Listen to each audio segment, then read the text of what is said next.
कराची में वॾे वज़ीर सैयद मुराद अली शाह जी सदारत हेठि अहम इजलास थियो, जंहिं दौरान 140 अरब रुपयनि जी वफ़ाक़ी PSDP पोर्टफोलियो जो जाइज़ो वरितो वियो। इजलास में मनसूबाबंदी ऐं तरक़ियात बाबति वज़ीर जाम Khan sorrow, Haji Ali Hasan Zardari, chief secretary Sindh ऐं ॿियनि लाॻापियल अमलदारनि शिरकत कई। इजलास दौरान वॾे वज़ीर सैयद मुराद अली शाह रोडनि जे वॾनि मनसूबनि ते तेज़ी सां अमल दरामद शुरू ऐं फौरी तौर रुकावटूं ख़त्म करण जी हिदायत कई।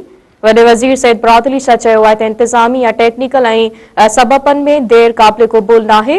समूरनि खातनि खे उन जे मनसूबनि खे मुक़रर वक़्त ते मुकमल कयो वञे। वज़ीर आला सिंध तरफ़ां सुई गैस पाइप लाइननि ऐं बिजली जे थंभनि जी मुंतकिली खे बि तेज़ करण जी हिदायत कई आहे।